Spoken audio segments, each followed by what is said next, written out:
Padahal 5 menit sebelumnya aku lagi nonton video cara bikin mie goreng yang lebih enak. Gak apa sih, minimal kamu tuh punya skill cadangan gitu. Kalau skripsinya nggak selesai, minimal kan kamu bisa buka Warmindo itu. Terus gua namain nama Warmidonya tuh Warmindo Metodologi. Terus menu andalannya apa? Ada Indomie kuantitatif, terus Tambah telur enak tuh. tambah tambahin validitas.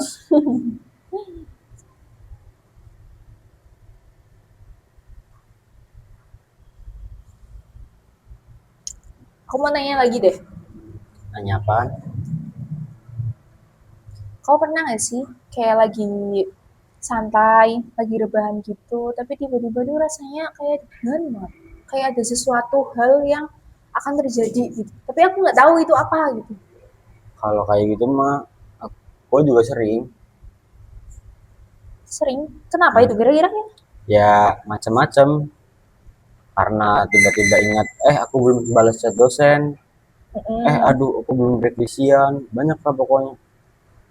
Nah itu, padahal ya kayak misal kita chat dosen itu baru 5 menit, rasanya itu udah lama banget, udah kerasa kayak 5 bulan. Betul.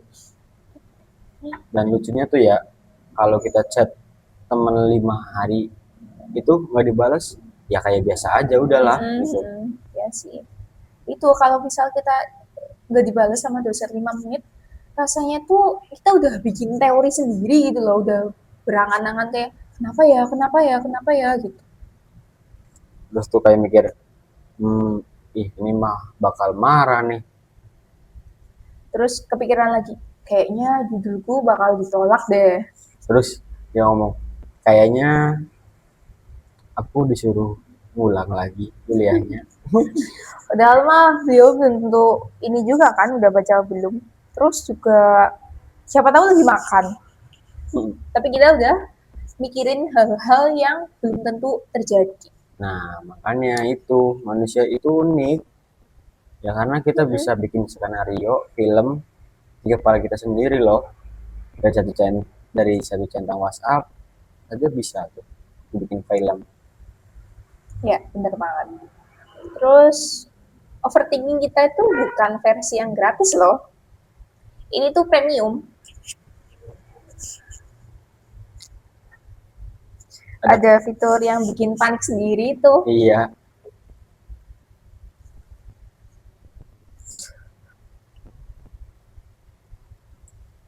Gue mau jujur, kalau ada materi yang nggak ngerti, kamu Mm-mm. nanya nggak? Misalkan Hmm, nih, dosen ini lagi ngajar, lagi ngejelasin, bla bla bla bla bla. Terus lu nggak terus nggak connect, terus tuh dosen ngomong, ada yang belum paham, terus lu kayak lu padahal belum paham, terus ngomong udah gitu. enggak. Kenapa? Aku ngerasa malu aja gitu kalau misal tanya. Malu sama siapa? Sebenarnya sih bukan malu ya, tapi takut gitu. Takut kayak dibilang, masa gitu aja nggak ngerti sih? Kayak hal-hal yang aku mau nanyain, aku tuh berpikir ini kayaknya hal yang sepele deh, yang nggak perlu ditanyain gitu Hmm. loh. Jadinya ngerasa kayak, tapi aku malu kalau misal tanya, takut kalau mereka berpikir, ini tuh pertanyaan mudah yang seharusnya kamu bisa menjawab gitu. Hmm. Sebenarnya aku juga sama sih, makanya aku sering pura-pura ngerti, padahal mah ya nggak ngerti gitu. Oh, berarti kamu sering ya? Contohnya apa? Ya contoh kayak ambil data aja kan, udah nyanyi nama dosen pembimbing udah bisa belum cara ambil data itu kayak gimana. Terus? Nah terus kan yang ngerti-ngerti doang, makanya ini nggak jalan-jalan, Padahal apa? padahal nggak ngerti.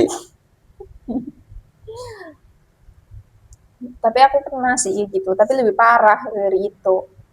Apa tuh? Jadi kayak misal dosen ngomong, suruh disesuaikan lagi instrumennya. Hmm. Aku jawab, oh ya baik Pak, siap. Siap nih, aku disesuaiin gitu ya. Hmm. Tuh. Padahal keluar ruangan, aku tuh kayak buka Google, nggak tahu sebenarnya instrumen penelitian itu apa. Dalam hati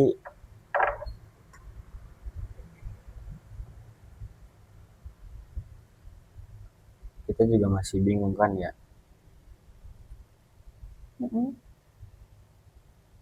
Sebenarnya kita tuh nggak bodoh gitu. Iya, Kita cuma terlalu gengsi buat bilang, Pak, saya belum paham. Gitu sih. itu bener sih. Padahal ya, kayak cuma bertanya cuma berapa menit, itu tuh bisa nyelamatin 5 waktu dalam kita overthinking gitu. Hmm, iya. Berkatakan kita nanya 1 hari. Jadi itu tuh nggak bikin overthinking itu sampai 5 minggu gitu kan. Iya bener banget. Nah, itu kalau misal kita nggak tanya, kita itu bakal overthinking terus gitu loh. Eh, tapi gua mau ini dong mau nanya. Lu juga pernah ini nggak? Iri sama siapa? Ya sama teman yang kelihatannya lancar terus gitu. Contohnya, Kayak lihat story-nya gitu, story mm, WA, IG, kayak ACC bab 2 ada yang udah sempro semhas kayak gitu kan udah seminar gitu. mm, Terus minggu depannya langsung sidang. kalau dibilang iri sih, aku iri banget ya. Kadang aku lihat story mereka, terus langsung nutup ini Instagram. Kadang malah aku nggak buka Instagram sama sekali, ya karena rasa iri itu mending aku nggak usah lihat. Tapi lu kan iri nih sama temen sendiri berkata Hmm. kan. Tapi lu nge-spur nggak sih gitu kayak eh, alhamdulillah temen gue udah duluan meskipun gue belum gitu kan. Kalau itu sih ikut seneng kan maksudnya? Hmm, Iya, aku juga ikut seneng sih. Tapi di lain sisi aku juga mikirin nasibku sendiri loh. Nasibku yang kok lama banget ya progresnya ya gitu-gitu. kenapa ya? Ya kalau itu sih biar nggak tambah kepikiran. Terus tuh lucunya ya kemarin aku ketemu salah satu dari mereka. Mm-mm. Terus, Aku pikir dia hidupnya tuh mulus terus gitu. Ternyata dia cerita tuh pernah ditolak dosen sampai 4 kali, terus mm-mm, pernah nangis di parkiran kampus, pernah pengen berhenti mm-mm. gitu. Cuma itu nggak pernah diposting. Jadi meskipun dia mereka menderita mau sampai ada gambaran mau keluar dari ini juga kita nggak bakal tahu karena dia nggak Iya bakal sih. ngeposting sih. Nah itu sih masalah media sosial. Kalau di sosial media kan nggak mungkin dong kita posting hal-hal yang bikin kita drop gitu-gitu kan. Pasti kan posting hal-hal yang menyenangkan. Contohnya yaitu contoh kayak sidang udah selesai langsung diposting itu kan sebuah hasil kan. Ya yang diposting ya hasilnya, prosesnya itu nggak mungkin diposting. Tapi malah kita itu ngebandingin gitu loh proses kita sama proses orang lain. Sebenarnya kita itu nggak tahu proses orang lain itu seberat apa, tapi kita udah ngebandingin hasilnya gitu loh. Hmm. Ya jelas kita minder kan kalau langsung ngebandingin hasilnya. Iya pas semester akhir itu ternyata bukan lomba siapa paling cepat tapi siapa yang tetap jalan sebenarnya. Ini sih, aku baru sadar deh. Apalagi Tadi kan kita bilang sebenarnya musuhnya kita itu bukan skripsi. Sekarang aku tahu musuhnya itu siapa. siapa. Diri kita sendiri. Dari rasa takut, kayak tadi lah takut buat tanya, ya kan? Terus yang kedua rasa gengsi. Terus yang ketiga rasa pengen kelihatan pinter, nggak mau tanya tapi dia itu ngerasa dia bisa.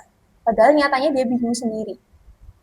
Padahal kalau dari awal berani bilang aku belum ngerti, mungkin nggak selama ini kita udah muter-muter kan. Iya sih kadang yang bikin capek bukan ngetik tapi pura-pura paham aja sih Nah sebenarnya. itu, dan itu sangat melelahkan sih. Karena setiap ketemu dosen yang kita pikirin itu bukan hari ini aku mau belajar apa, tapi jangan sampai ketahuan aku lagi bingung. Hmm. Kalau aku cerita sesuatu jangan diketawain ya. Ya apa? Sebenarnya tuh gua udah 2 bulan lalu aku hampir nyerah, Serius? serius. Dan aku pun bahkan sempat berpikir kayaknya aku memang nggak bakal lulus tahun ini gitu.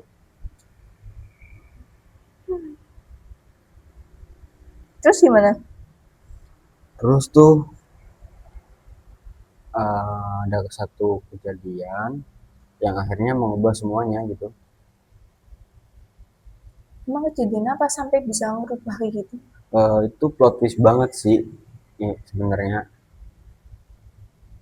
Kamu serius tadi yang bilang kamu hampir nyerah? Iya serius. Dan itu bukan karena dosen dan juga bukan karena revisi, apalagi karena skripsinya. Kalau bukan karena itu, terus karena apa? Ya karena aku capek aja gitu pura-pura kuat setiap orang nanya skripsinya gimana. Aku jawab aman, padahal kan nggak aman sekali.